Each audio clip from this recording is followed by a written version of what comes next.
Yeah, thank you so much for joining us. I have here with me a special guest. Today, I have President Kaveen Kumar, 2024 JCI World President and a visionary global leader from India with over 15 years of impact in international development, humanitarian aid, and corporate leadership. He has spearheaded initiatives over more than 115 countries, championed youth empowerment, and even established International Human Duty Day at the United Nations. Beyond JCI, is an entrepreneur, is a trainer, is a global advocate, inspiring leaders worldwide through his work and his voice. Welcome with me, President Kavin Kumar. You're welcome, sir. Thank you. It's my pleasure to be here. Thank you so much. It's a great pleasure for us in the house because getting someone like you to come on JCI Journey podcast is a lot, despite your busyness, your busy schedule. But I really appreciate you made our time for this. Thank you. Thank you. My pleasure. So let's dive in. What is playing in my head was seeing you on the stage speak at our NatCon last year. I can remember your story very, very, very well. We are going to get into that. But before we get into that, I want you to, how, for people living under the rock, that is people that do not know you, I want you to tell us about yourself in your own words. Okay, about me, I come from a tier two city in India. I mean, it's not a big city; it's a tier two city, and and for someone from this type of city to become a global president of an international organization is indeed a great achievement, according to my friends. Yes, but I don't actually completely agree with that. No matter where you are from, if you give your 100% on whatever you do, you will achieve whatever you want to achieve. Yes. So about me, I come from Erode, a place in Tamil Nadu state, Tamil Nadu in India, and I am a businessman. And I have a family, my wife, and I have two kids, my son and daughter. My son is 11 years old, and my daughter is 14 years old. They're all going to school, and yes, that is me. Yeah, I was expecting something simple, very simple. So basically, what I can remember about your story is I see something in you. I see something in you. And I know you said that at an outcome. I want you to speak to that, starting from your first contact with JCI. Okay, my very first introduction about JCI was in 2009.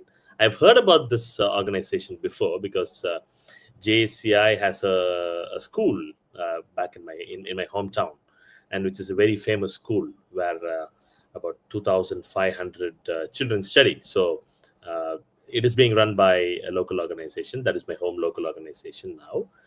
But that's how I knew about JCI. But that's all I knew. I did not know what it was doing until I was forced to join this organization. But during my college days, I was First, yes, I was forced to join. Yes, I'll tell you about that okay. later. But during my college days, I was part of Rotaract, the junior version of Rotary, but I've never heard about JCI. But when I finished my university studies in UK, and then I came back to India to join my father's business, that's when I was introduced to this organization by one of my father's friend.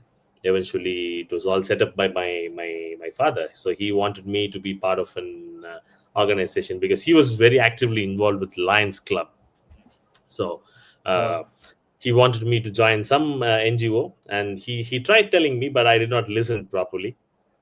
So he made a strategy, and he asked one of his friend to take me out for a dinner, and it was eventually not a dinner, but I was taken to this JCA meeting, and that was my first contact. I was sitting in the last row. I did not know anything about the program or the organization, and suddenly somebody on the stage was asking announcing my name, saying Kaveen is here to join this organization as a new member. That was a shock.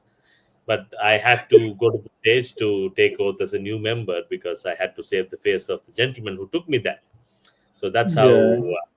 I joined this organization. That was the first experience, first day, first program, without even knowing that I'm going to be a member. That's how I went to this program, this organization. Yes, I joined this. Awesome. Thank you for that. The story is so interesting. I remember last year I was seated and I was just looking at you. You know, for us here, personally, we were trained to go to school and face studies. Do not join any organization. I'm talking about my own family. So they believe that joining organization could corrupt your upbringing. You could join bad gangs and all that. But it's interesting to see that parents over there, they made sure that their children are part of a global organization. You get. So I also want you to continue the story from forcing you to join the local organization. How did it proceed from there? Do you find it interesting?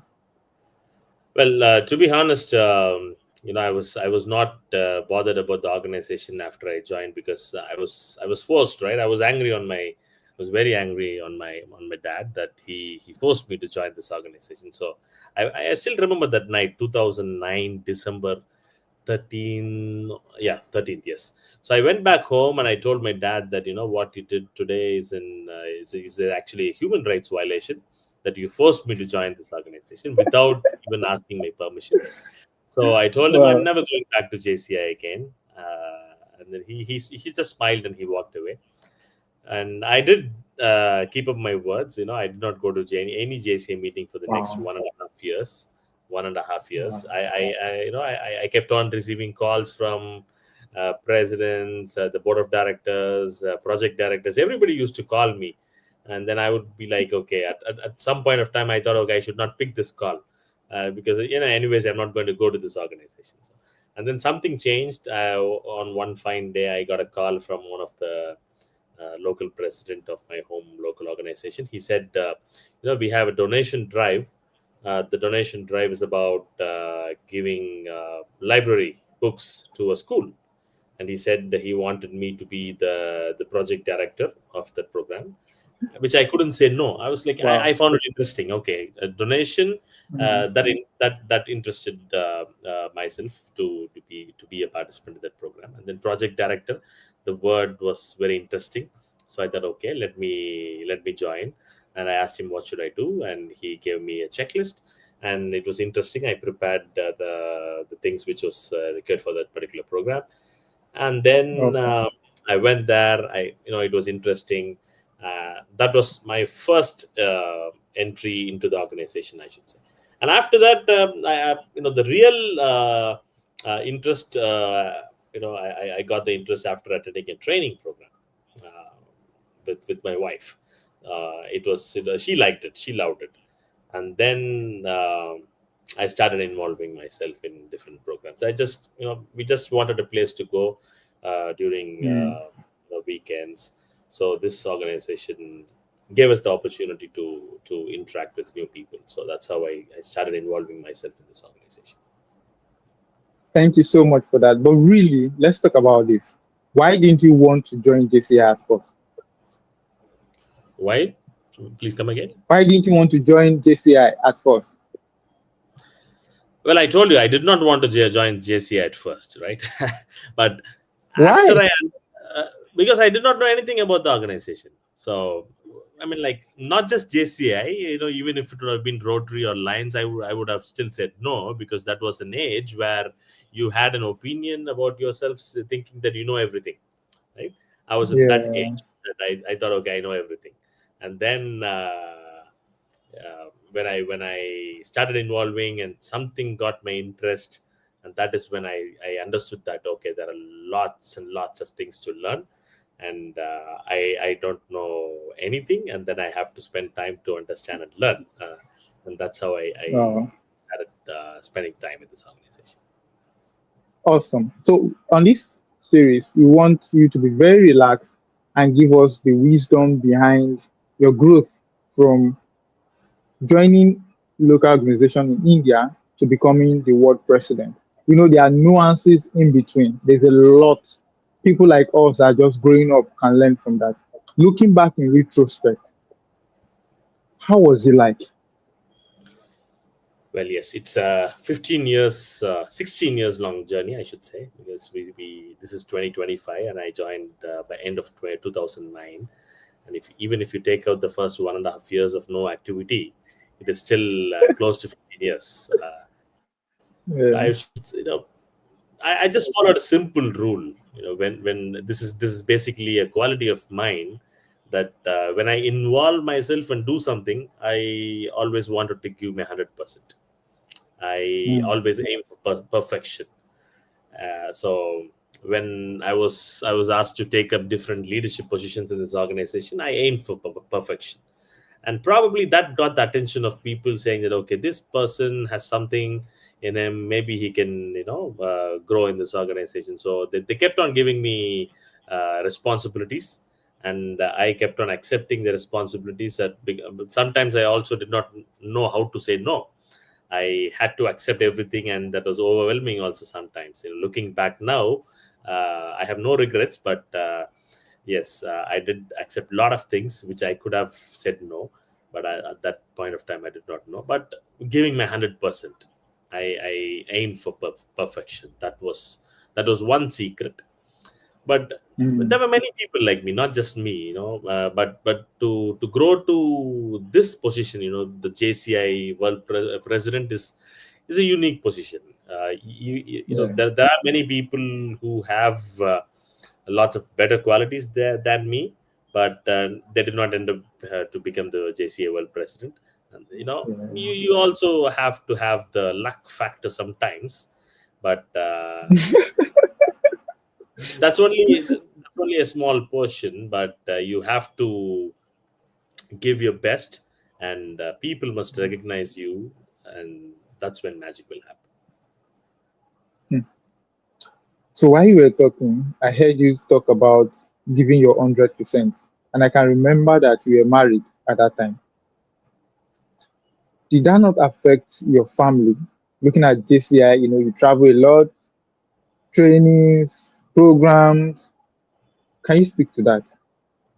Okay, I told you about my city, right? It's a tier two city, so we don't have discos, we don't have big pubs here, we don't have place where you can go and relax, sightseeing. Nothing is here. So it is very usual for people here to spend quality time in organizations like this. So that's why my father also wanted me to join the JCI.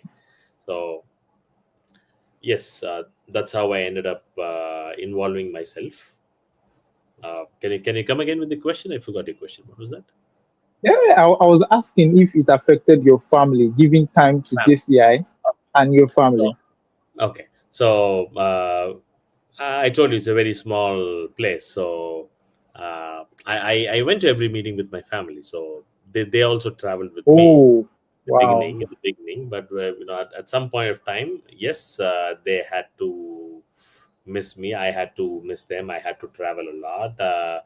When I was a local president, it was okay. I was still in the same city, but then I became an zone vice president, and zone vice president comprises of serving to 7 different districts in my state. That required traveling. And then 2019 I became the zone president. That also required a lot of traveling. So Mm, yes, but I made sure that I spent quality time. So when I was a zone president, the first half of the day I spent for my business and family. But the okay. second half of the day, every day I spend for the organization. So no matter what, the first half is never for the organization, is always for the business, and the second half Mm, of the day is always for the organization on that year. So my order of priority is always family first, business next, and JCI will come next, the third one. But when you're a JCA president, it's a different story. You always have to, it is going to be JCA first, JCA second, and JCA third. yeah, Yes, they yeah. understood. They understood. The kids probably did not understand what I was doing.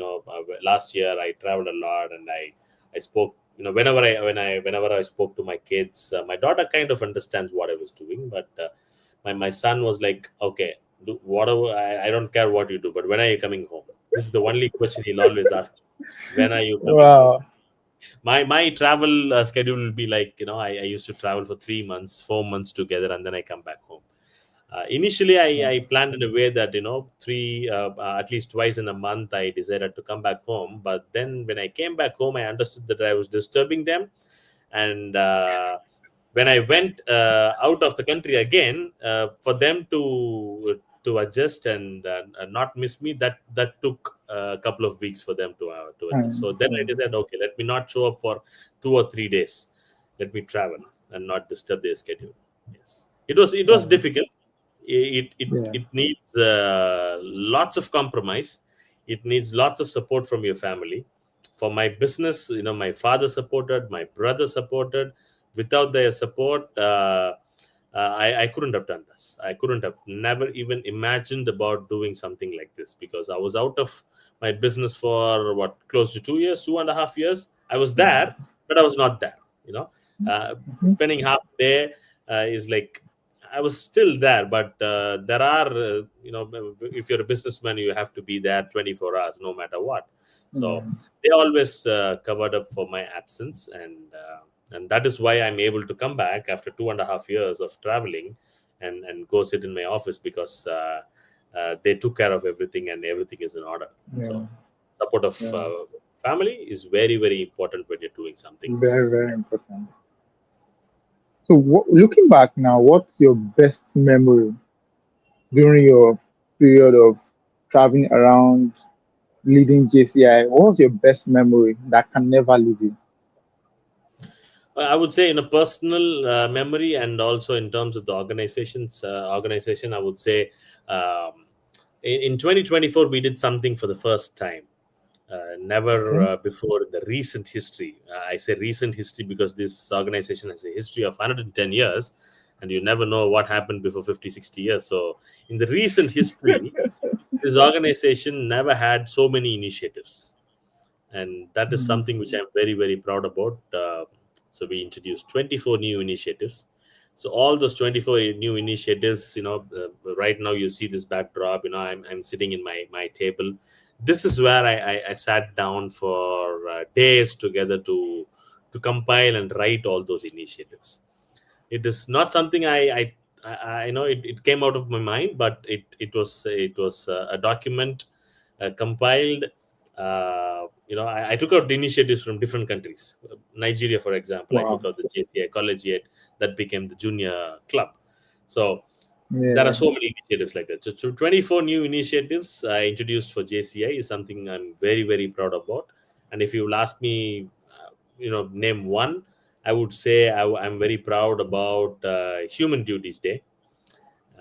I'll talk more about it later, but yes, 24 new initiatives for the organization is something which I'm very, very proud about. And personally, I think nobody in this world gets an opportunity to travel to 70 plus countries in one calendar year. You may go to 70 plus or even 100 countries in your lifetime, but in one Lifetime. year, Yeah. in 65 days, to travel to so many countries, and Wow. meeting so many young people who wants to learn, who wants to do something in life, and you being a leader, you go there and you inspire them. It is a great opportunity. That is one memory, I'll cherish forever. Every country I went in, I still remember. You said Nigeria's national convention speech, but I remember in Nigeria was I met a lot of young members, very, very young members. They were so enthusiastic, and they wanted to ask me a lot of questions, and they wanted to click a lot of pictures with me.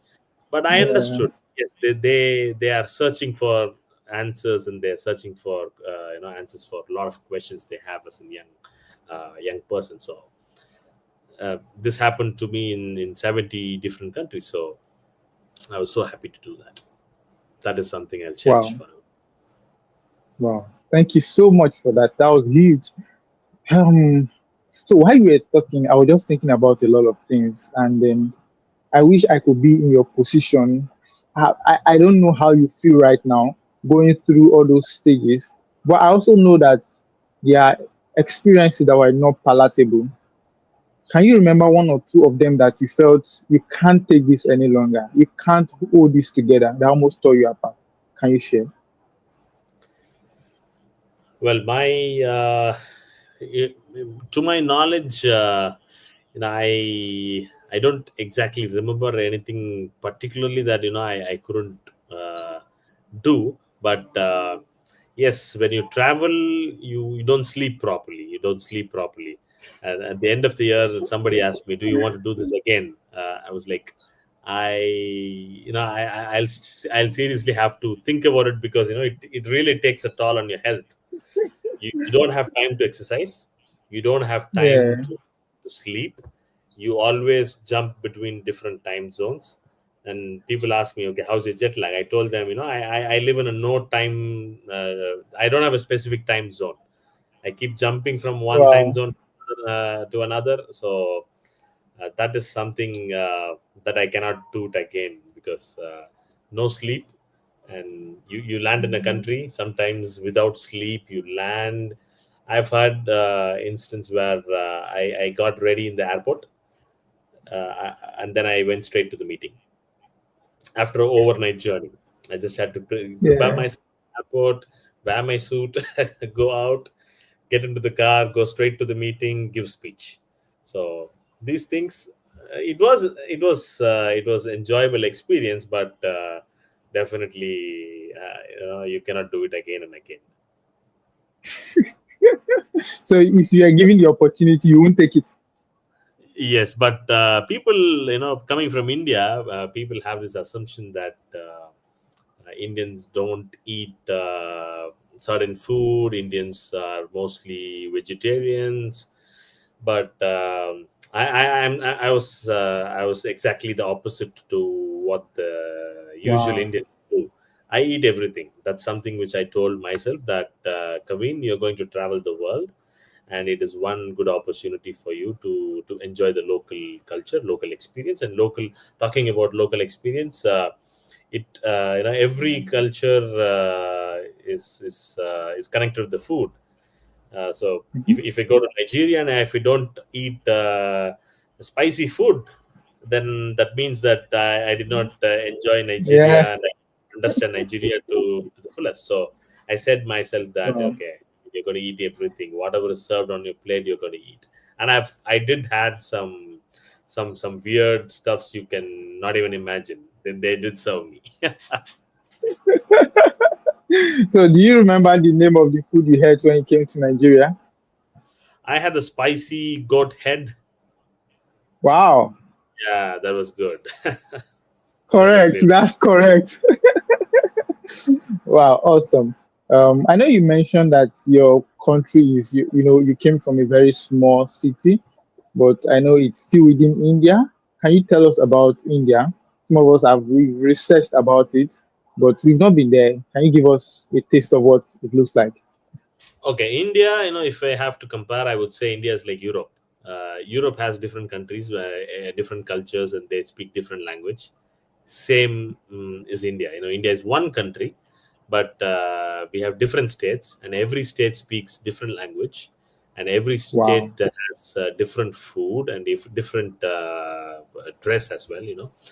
So it is completely different. When I have to go and talk to somebody from another state in India, I had the most widely spoken language is Hindi, but Yeah. there are states where they don't speak Hindi. For example, I come from a state where we don't actually speak Hindi, so I don't understand Hindi.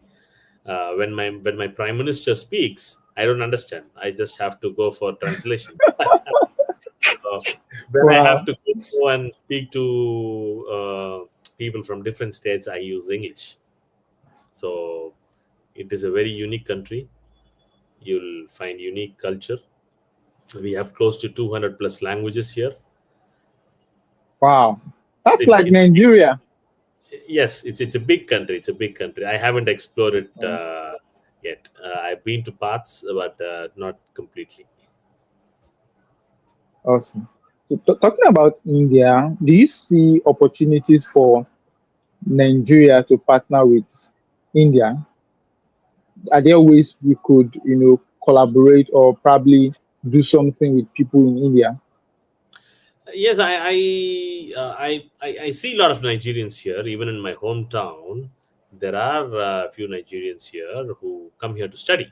So there are a lot of international students here, not just in my hometown, maybe a very small part, but there are many Nigerians here in India who are here as international students to study.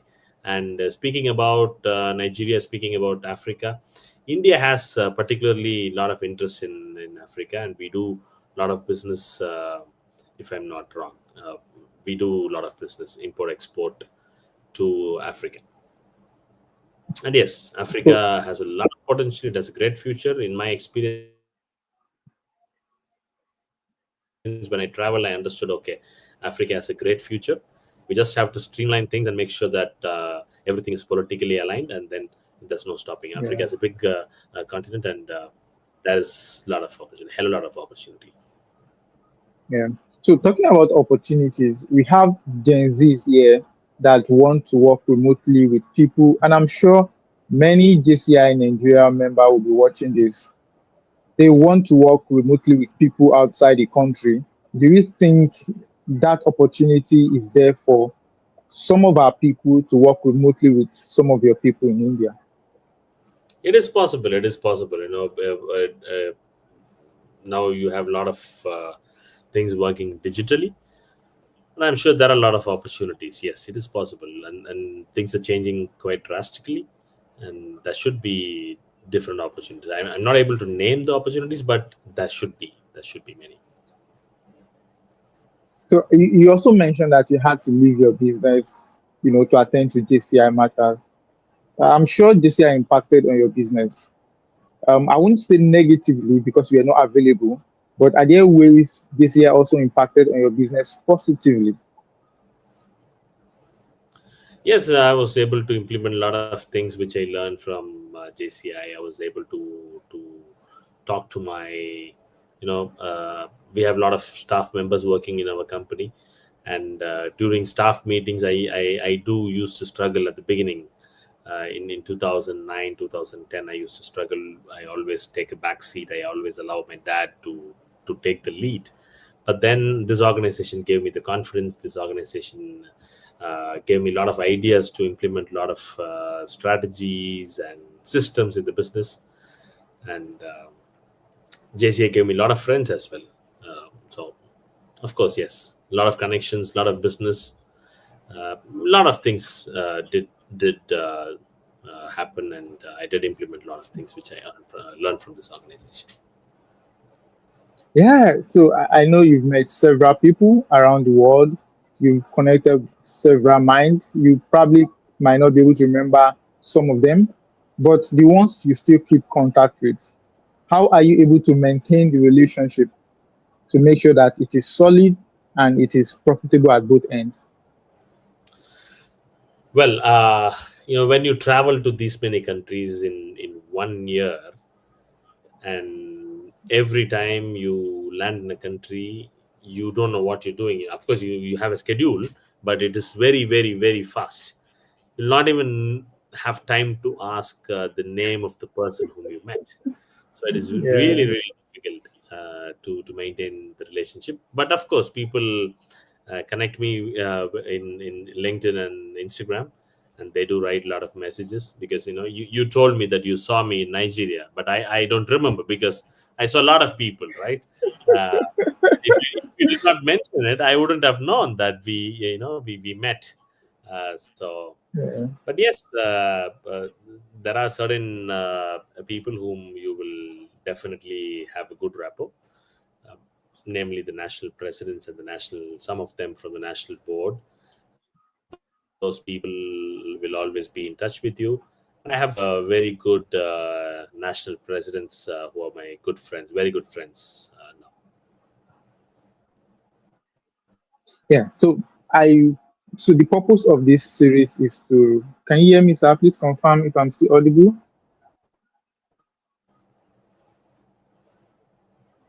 Yeah, I'm audible.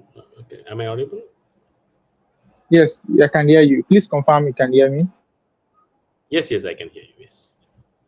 Okay, so the purpose of this series is to help you sit back, relax, and look into your journey so far, and bring out wisdom from it. And I really want you to share with us what's your best advice. I want you to think about it very well. What's the best advice you have received so far? Best advice. If I have to give a best advice to a JCA member who joins this organization, I would say, spend time in this organization. The problem now is people expect instant gratification. They want everything to Mm, happen very, very quickly. It doesn't work that way in this organization, and that's why we don't have million members. We just have 150,000 members. That's because you have to spend time here to understand what is happening. I spent close to 1.5 years doing nothing, and then I involved myself in this organization, and that's when I understood, okay, there's something in this organization. But if you look at the picture, my first, my installation as a new member, there were a lot of people on stage with me, along with me, but close to 60-70% did not continue in the organization after first year. wow. And after 4 years, 5 years, there was probably 4 or 5 out of 50, 30 continuing this organization. Why did that happen? That was because they did not have the patience to wait and understand, to involve themselves. Instead they were expecting things to happen. So Mhm. that's why they were not enjoying the organization to the fullest. So my advice for them would be to spend time and involve yourself, and that's when maybe you will get what this organization can offer to you. Yeah, awesome. Do you know that people look at you as a superhero? Haven't become JCI president, it's unique. People look at you as a superhuman. You might not know, but I'm sure you'll have seen that. What would you say are your strengths, and what would you say are your weaknesses? My weakness, Yeah, and your strengths. my strength. I told you my strength is I try to give my 100%. So I plan very well. I plan very well. Mm, That has been my strength forever now. Ever since I was a student, I used to plan well on how to study, when to study, what subject to study, on what day, what time. mm, I used to have a timetable. So starting from my school days, that's how well I planned. And that, probably the plan of action which I wrote for the organization was a reflection of my planning, because I took time mm, to travel in 2022. I traveled close to 13 different countries with President Arhanis, and mm, just to understand the organization on a global level. Because after COVID, after 2 years of lockdown, when nobody traveled, no World Congress happened, everything was online. I had to go and understand this organization, become before I could take the biggest position of the organization. So 22, I traveled around the world just to gain more knowledge. And yeah, 23, I sat down and wrote this plan of action. Planning is my biggest strength. Sometimes, wow, looking out for over perfection, I would, if I can say that, over perfection is kind of my yeah, weakness. um, Sometimes I expect a lot from people who are working around me. That led to a lot of disappointments, because I was expecting a lot and they probably did not understand that. But then when you have the enough experience, I just corrected it. Yes. So that's my strength and um, weakness. so two more questions and I'll let you go. I know you have another meeting very soon. What has this exposure done to you? Is there something unique traveling around the world could do to you that nothing else could give you that mindset? There's a famous saying which says, if you haven't traveled, that means that you have read only one page of your life. When you Wow.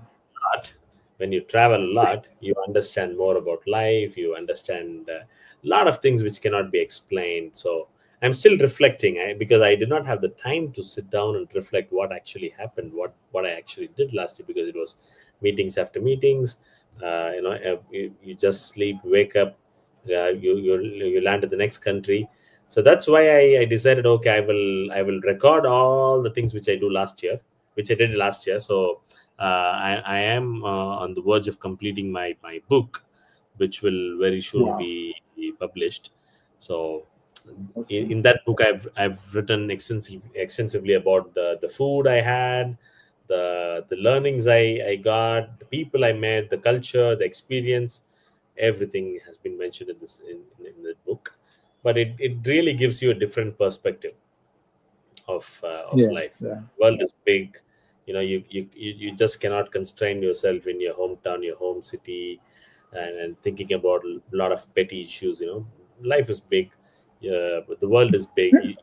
You can definitely design it the way you want to live. The ultimate Thank you aim is to so be much for that. happy. Yes, You said what? the ultimate aim is to be happy, happy, happy. Yeah. Yeah. Very true. Very true. So we just started this. We started this series. We are not sure exactly what it will do to people, but we know people are watching, people are learning. I want you to, what do you think about it? And I want you to speak to the team. Do you think we should continue? Do you think it's a good initiative? We just want to get your view about this podcast. Of course, it's a good initiative. You should continue to get a lot of global leaders, because not many will do something like this, and try to get the right people in the podcast. So you can do a podcast, but getting the right people in the podcast is what it matters. So Yeah. do go around. You can definitely contact a lot of JCA presidents. They will be willing to come out and talk about their experience. It is going to be an enjoyable experience for the person who's speaking, and also for the Yeah. person who's listening. Awesome. So last word. What is there any question you would have loved to speak to that I didn't ask you? Something on your mind that you would like to say? Okay, I did mention about something about the Human Duties Day at the beginning. I said I'll Yeah. I'll I'll talk to you later at this podcast. So Human Duties Day is something which is very close to my heart. And 2022, JCI uh, actually had something called as Declaration of Human Duties for Leaders. So it was a seven-point policy which was included in the policy of this organization, which said, okay, we should also talk about human duties, declaration of human duties for leaders. And that's when we started to talk about human duties for leaders. But in 2024, when I wanted to have one specific day, and then I always had this thought, okay, why is JCA not having one specific day that is not being celebrated in across all the 115 countries? And Human Duties Day was the answer. So I was searching for, okay, Wow. what should we say? What kind of a day should we name, and should we have something in common which will make all the JCA members to celebrate? And that's when this idea about Human Duties Day struck. And when this was initially presented, it was an instant hit. Everybody said yes, this is a great idea. Let's do Yeah. it. And that's how we framed Human Duties Day, because that was just a document sitting in the policy of the organization, Human Declaration of Human Duties Wow. for Leaders. But we needed something which is actionable. We wanted people to talk Yeah. about it every year, and that's when we decided, okay, we should have something called Human Duties Day. And we decided July 10th. No specific significance behind July 10th. Yeah. It just comes in a time where everybody will be able to organize something. It doesn't come during the area conferences of JCI. Mm. So July 10th was the day, and it's a very convenient day for everybody, and it is being celebrated across at least across 80 plus countries. And we did launch a signature campaign, which is now being signed by more than 180 countries across the world. Human Duties Day is something very special and something which I wanted to talk about today. And launching it from the Thank you UN so much, President. Yeah, United Nations premises in New York, launching it from there, that was a great awesome. memory. Thank you so much, President Calvin. It's a great pleasure for us in the studio having you. I really appreciate your time. I want to take your time beyond this. I know you have another meeting. Thank you so much. I would always keep in touch. Thank you. God bless. Thank you, and all the best for this initiative. Keep having this podcast forever. Go talk to people from different parts of the world. I'm sure that everybody will be excited to talk with you. Thank you so much, sir. Thank you. Thank you very much. Have a blessed Thank you.